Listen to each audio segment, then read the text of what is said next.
শুভ সকাল বন্ধুরা, কেমন আছো সবাই? মামনি রূপকথার নতুন একটা ব্লকে তোমাদের সবাইকে স্বাগত।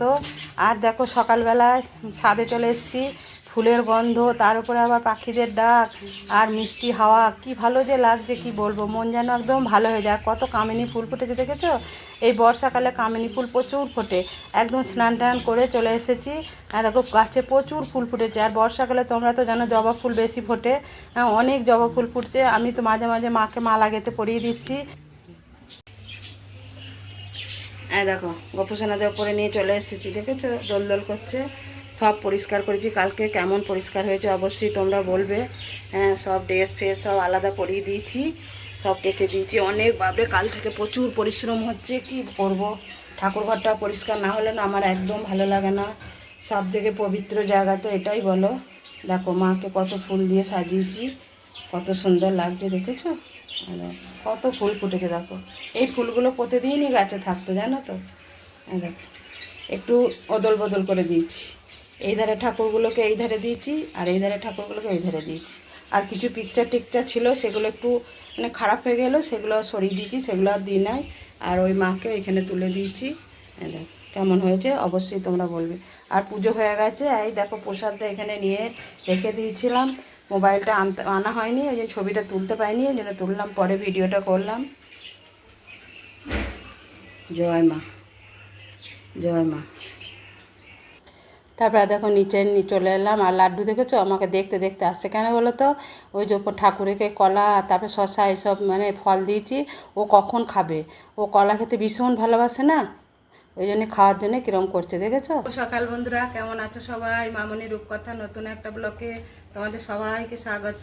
তোমাদের সাথে নিয়ে পাশে নিয়ে আজকের ভিডিওটা শুরু করছি রান্নাঘর থেকে। কারণ সকালবেলায় দেখো পাখিগুলো চিৎকার করছে।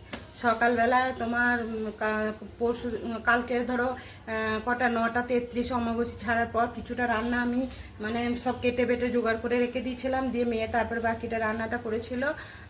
দিয়ে তারপরে তোমার আমি ঠাকুর ঘরে চলে গেলাম। আর ঠাকুর ঘরে ধূপ ধুনো দেওয়া হয় তো এত কালি হয়েছে তোমাদের কি বলবো, কত বালতি জল যে চেঞ্জ করেছি মানে তার ঠিক নাই। আমি একবারে মানে কি বলবো, সেই বেলা 2টো পর্যন্ত আমি পরিষ্কার করেছি। ওই তোমার 10টায় গিয়েছি ধরো, 10টা থেকে 11টা 12টা 1টা 2টো 4 ঘন্টা আমি পরিষ্কার করেছি। তাতেও আমি কমপ্লিট করতে পারিনি। কোনো রকমে পরিষ্কার করে মাকে পরিষ্কার করে মাকে আটঙের সিংহাসনে যেখানটা মা বসে সেখানে বসিয়ে মাকে একটু জল মিষ্টি ফুল দিয়ে, আর হাজব্যান্ডও সমানে পাগল হয়ে গেছে, গাছের ফুলগুলো কখন তুলবে, গাছের ফুলগুলো কখন তুলবে।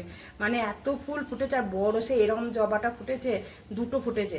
দিয়ে তোমার আমি বলছি দাঁড়াও আগে ঠাকুরটাকে পরিষ্কার না করে কি করে ফুলটা দিই বলো, আমি ঠিক দেবো, তোমাকে অত ব্যস্ত হতে হবে না। দিয়ে তারপরে দেওয়ার পর আবার গিয়েছে দেখতে, জানো স্নান টান করে দিয়েছো? আমি যে হ্যাঁ দিয়েছি। আর ফুলগুলো তোলোনি? আমি যে আর ফুল দেওয়ার মতো জায়গা নাই, আমি তুলিনি, আমি মাকে সন্তুষ্ট করেছি, ব্যাস এরপর আমি পরিষ্কারটা করতে দাও। দিয়ে কোনো রকমে পরিষ্কার করে তারপরে আমি না খাবার বেড়ে দিলে হাজব্যান্ড কিছুতেই খাবে না। দিয়ে তারপরে নিচে এসে আবার স্নান করলাম, ওই গায়ে তো থাকতে পারছি না, না স্নান করলাম, করে হাজব্যান্ডকে খাবার দিলাম। মেয়ে বললো মা তুমি গরমে খেতে পারবে না, চলো ঘরে এসি চলছে খাবে চলো। দিয়ে ঘরে মেয়ে আর আমি খেলাম। দিয়ে খেয়ে আমি আর পারলাম না, জানো তো। দিয়ে আমি একটু রেস্ট নিলাম, দিয়ে রেস্ট নিলাম, খেতে আমাদের প্রায় 3টে বেজে গেল। দিয়ে রেস্ট নিয়ে তারপরে তোমার করলাম, ওই একটু 5টা বাজছে, তখন আবার গেলাম। যে হাজব্যান্ড বলছে আজকে কিছু করতে হবে না। আমি যাই শোনো তুমি না আজকে গাছে জলটা দিয়ে দাও, ওকে বললাম। দিয়ে বল হ্যাঁ আমি দিয়ে দিচ্ছি, বললে করে দেয়, মানে পারে না কাজ করতে, জানো তো। মানে কোনোদিন তো এক গ্লাস জল গড়িয়ে খায় নাই, কারণ চাকরি করেছে, অফিস আর ঘর করেছে। আর তোমরা তো জানো একটা দায়িত্ববান পদে চাকরি করা মানে সেখানে ঘরের কথা চিন্তা করতে মানে সময়ই পায় না। দিয়ে সেই হয়েছে। দিয়ে তারপরে তোমার জলগুলো দিয়ে দিল, তাও কিছু গাছে দিয়েছে কিছু গাছে দেয়নি। সকালবেলা গিয়ে দেখছি সব গাছগুলো এরকম গাঢ় নুটকে পড়ে আছে, আমি আবার দিলাম। দিয়ে তারপরে আমি আবার যেটুকু কাজ বাকি ছিল সেইটুকু করে দিয়ে তারপরে সন্ধে টন্ধে দিয়ে তারপরে এলাম, আবার নিচে এলাম। নিচে এসে যে এত গরম করছে কি বলবো তোমাকে। দিয়ে আমি ঘরে গিয়ে, আমি এসি চলেছিল, ঠান্ডা ছিল, আমি গিয়ে ঘরে বসলাম। মেয়ে বললো যে মা আজকে একটু ঘরে আছে না, ঘরে থাকলে কি খাবো করে। দিয়ে আর কালকে মহরম ছিল, ধরো দোকানপাট সেরকম খোলা টোলা নাই। দিয়ে ও ঘরেতেই মোংলাই বানালো, দিয়ে সবাই একটা করে করে খাওয়া হলো। যে সেই খাওয়া হয়ে তারপর রাত্রে আবার হাজব্যান্ডকে, আমি আর কিছু খাইনি, মোংলাই খেয়েই আমার পেট ভরে গেছে। তা হাজব্যান্ডকে আমি রুটি করে দিলাম, রুটি আর ধোকার তরকারি হচ্ছিলো, ওই দিয়ে খেলো। দিয়ে আজকে আবার সকালবেলা আজকে 5টায় উঠেছি ঘুম থেকে। কারণ আমার আবার কী বলো তো, আমি যদি পরিশ্রম করি আমি যে পরে পরে ঘুমাবো সেটা নয়। দিয়ে তারপরে তোমার এই তো চলছে, ঠাকুর পুজো করলাম, ঠাকুর গোপাল দিকে সব উপরে তুলে দিলাম, তুলে দিয়ে তোমার নিচে এলাম, এবার রান্না করব। আমার রাই সোনার আজকে মানে অর্ডার হয়েছে, মা আজকে তুমি পনির আর ফ্রায়েড রাইস করো। যে পনির আর ফ্রায়েড রাইস করবো, এত গরমে এখন করবো যখন ওর খেতে ইচ্ছা গেছে, তাহলে ও তো ছুটি পায় না, না ওই একটা দিন রবিবারটা ছুটি, তা এবারে 3 দিন ছুটি পেয়েছে, 3 দিন না, কালকে আর আজকে, কালকে স্কুল আছে, 2 দিন ছুটি পেয়েছে শনি রবি। চলো তাহলে ওটা বানাইগা। আর পনির ফ্রায়েড রাইস তোমাদের আগেও দেখিয়েছি, হ্যাঁ অবশ্যই একটু দেখাবো যতটুকু পারবো। আর তোমরা আমার সাথে থাকো, পাশে থাকো, দেখতে থাকো, এটাই বলি। চলো তাহলে রান্নাটা জোরদার দিয়ে নিগা। আর কোনো কিছু টিফিন করি নি, কারণ সকালবেলা না, প্রায় 9টা বেজে গিয়েছিলো, দুটো মুড়ি খেয়েছি। যদি কিছু খিদে পায় তাহলে খাবো, আর যদি না পায় একবারে লাঞ্চ করবো। চলো। দেখো হাজব্যান্ড আম নিয়ে এলো, বাইরে গেল বেরিয়ে, ওই একটু মুদিখানা আনতে গেল, দিয়ে তোমার আম কিনে এলো, ন্যাংরা আম, কি গরম আমগুলো। একটু জলে ভিজিয়ে রাখি, দিয়ে ফ্রিজে রাখবো, দিয়ে তারপর খাবো, কারণ আম একটু ঠান্ডা না হলে না খেতে ভালো লাগে না।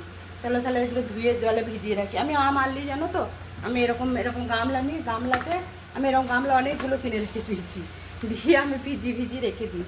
অনেক ঠাকুর ঘরে 2টো রেখে দিয়েছি। আর এই যে এরকম আম কিছু সবজি আনলে সব এরকম করে ভিজিয়ে রেখে দিই। আর সবজি দেখবে একটু ভিজিয়ে রাখলে না ভালো, তাহলে মানে ইয়ে হয়। দেখো পনির মশলার যেসব সবজিগুলো রাখবে আমি সব কেটে নিয়েছি। এখানে কাজু আর কিশমিশ নিয়েছি, কাজুগুলো 2 ফাঁক করে নিয়েছি। আর দেখো রসুন নিয়েছি 4-5 কোয়া, আদা নিয়েছি, তবে আদা এতটা মশলা লাগবে না, রেখে দেবো। একটা গোটা টমেটো নিয়েছি, একটু ক্যাপসিকাম নিয়েছি, আর পেঁয়াজ নিয়েছি, মেন হচ্ছে পেঁয়াজ। আর 4 টুকরো কাজু নিয়েছি, না 3 টুকরো কাজু নিয়েছি। যে এটা তোমার আদা কাজু আর তোমার টমেটো পেস্ট করব। এতটা আদা দেবো না, আদাটা কিছুটা করে তুলে রেখে দেবো। হ্যাঁ এটা করব। চলো তাহলে এর মশলাটা বেটে নিগা। আর এইখানে আছে 500 গ্রাম পনির, দেখতে পেয়েছো পনিরটা কতটা আছে, এটা 500 গ্রাম পনির আছে। পনিরটা ছোট ছোট করে কাটবো, কেটে তারপরে হালকা করে ফ্রাই করব সাদা তেলে কিংবা বাটারে।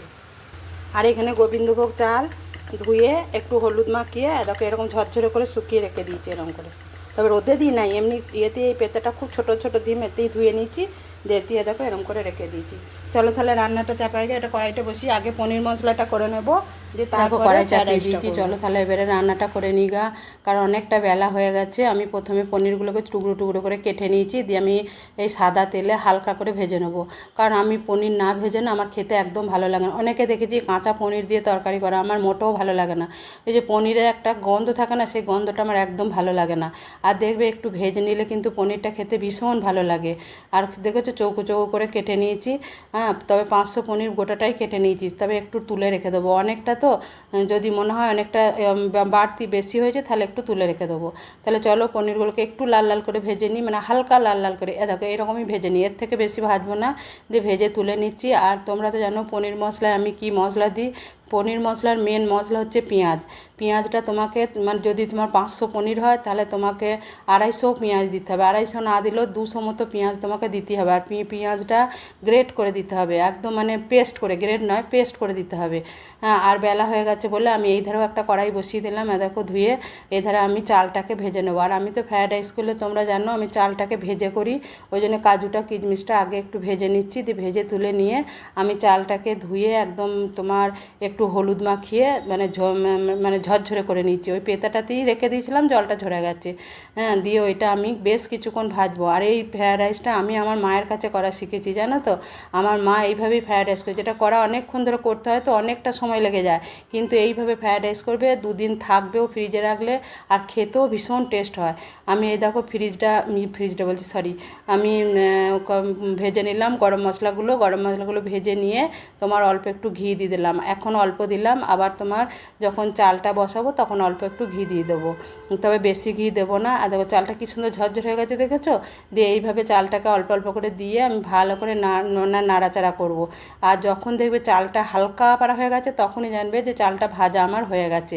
তবে এইভাবে করলে জানো তো একদম মানে গলে যাবে না ভাতটা, মানে চালটা একদম সোটাই থাকবে। দিয়ে তারপরে দেখো এধারে আমার মশলাটাও দিয়ে দিয়েছি, দিয়ে মশলাটা মানে ভাজা হয়ে গেছে, দিয়ে মশলা দেখো কেমন তেল ছেড়েছে দেখেছো, এতে তোমার দিয়েছি তোমার একটু কাজু, আর দিয়েছি তোমার আদা আর কাঁচা লঙ্কা আর টমেটো মশলার মধ্যে। আর পেঁয়াজটা আলাদা করে মানে একদম পেস্ট করে নিয়ে প্রথমেই পেঁয়াজটা দিয়ে দিয়েছিলাম, তেলের উপরে গরম মশলা দিয়ে পেঁয়াজটা দিয়েছিলাম। দিয়ে এই পনির মশলাটা খেতে ব্যাপক হয়, তোমরা একবার করে খেয়ে দেখবে, দারুণ হয়।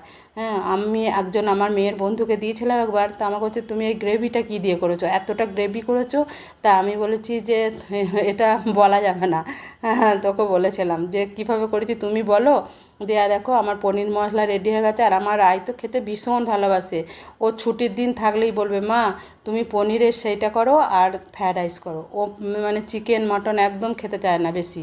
তাহলে দেখেছো আমার পনির মশলাটা কত, দেখো তোমাদের সাথে গল্প করতে করতে আমার রান্না হয়ে গেছে। এধারে ফ্রায়েড রাইস দেখো ঝরঝরে একদম, আর এধারে তোমার পনির মশলা রেডি একদম, দেখেছো। চলো তাহলে এবার লাঞ্চটা করে নিই গা।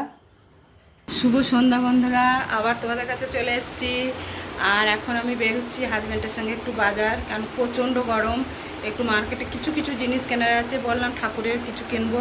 আর কটা বাজছে দেখে নাও, দেখতে পাচ্ছ, বুঝতে পারছো, 7:25 বাজছে। এখন বেরোচ্ছি, এসে আবার রুটি ফুটি করবো। চলো তাহলে একটু ঘুরে আসি গা। আর প্রচণ্ড গরম, প্রচণ্ড গরম। হ্যাঁ, যেতে ইচ্ছা যাচ্ছে না, কিন্তু এই সময়ই যাচ্ছি। আজকে রায়ের পড়া নাই কো, ওই জন্য আজকে যাচ্ছি, কারণ নাহলে রায়ের পড়া থাকলে না বেরোতে পাই না। ওর বাপু সন্ধ্যাবেলা ওকে পড়তে দিতে যায় তো, দিয়ে বেরোনো যায় না। চলো তাহলে একটু ঘুরে আসি গা। আর আজকে একটু রেস্ট নিয়েছি, মুখটা ফুলে গেছে, একটু কমিয়েছি। চলো তাহলে হাজব্যান্ডের সঙ্গে বাইকে যাবো। মাত্র বাজার থেকে এলাম, প্রচণ্ড গরম, কিন্তু বাইরে খুব হাওয়া, জানো তো, বাইরে খুব ঠান্ডা, চশমাটা ধুলো ধরে গেছে। দিয়ে তোমার এসি জামা কাপড় ছাড়লাম, ছেড়ে বাইরে জামা কাপড় পরে তো আর কিছু কাজ করা যায় না। জামা কাপড় ছেড়ে হাত ধুয়ে দেখো রুটি আর ছোলার ডাল করব। ডালটা সিটি দিতে দিয়েছি, আটাটা মাখছি, দিয়ে রুটিটা করব। আর কয়েকটা ঠাকুরের ওই জামা কাপড় রাখার জন্য দুটো টিফিন কোটোর মতো কিনে নিয়ে এসেছি। কী জিনিসের দাম, ওইগুলো আগে আমি 25 টাকা 30 টাকা নিয়েছি, এখন 35 টাকা 40 টাকা এরকম দাম। আর একটা ব্রাশ রাখার জন্য একটা ব্রাশের কিনে নিয়ে এসেছি, দাঁড়াও দেখাচ্ছি, হাজব্যান্ড নিয়ে আসুক, দেখাই, দাঁড়াও। এখন আসেই নাই, নিচেতে রেখে দিয়ে বেরিয়ে চলে গেছে ব্যাগটা। যখন আনবে তোমাদের কালকে দেখাবো। এইগুলো নিয়ে এসেছি। আর তোমার ব্রাশদানি নিয়ে এসেছি একটা, আর ফিনাইল টিনাইল সংসারের যেগুলো লাগে সেগুলো কিনে নিয়ে এসেছি। একটা বাথরুম পরিষ্কার করে ব্রাশ কিনেছি, আর অনেকগুলো আইসক্রিম কিনে নিয়েছি। হ্যাঁ, অনেকগুলো আইসক্রিম কিনে, রায়ের জন্য আমাদের 4টে কাপ নিয়ে এসেছি, আর একটা চকোবার নিয়ে এসেছি, এইসব নিয়ে এসেছি। ঠিক আছে চলো, অনেক রাত হয়ে গেছে, রাত 9টা 7 10 এরকম বাজছে। 9টা 10 বাজছে। রুটিগুলো করে নিই, করে নিয়ে তারপরে আবার আবার কালকে সকালে তোমাদের সঙ্গে দেখা হবে। কাল সকালে আবার তোমাদের সঙ্গে গুড মর্নিং করবো। তাহলে আজকে এই পর্যন্তই।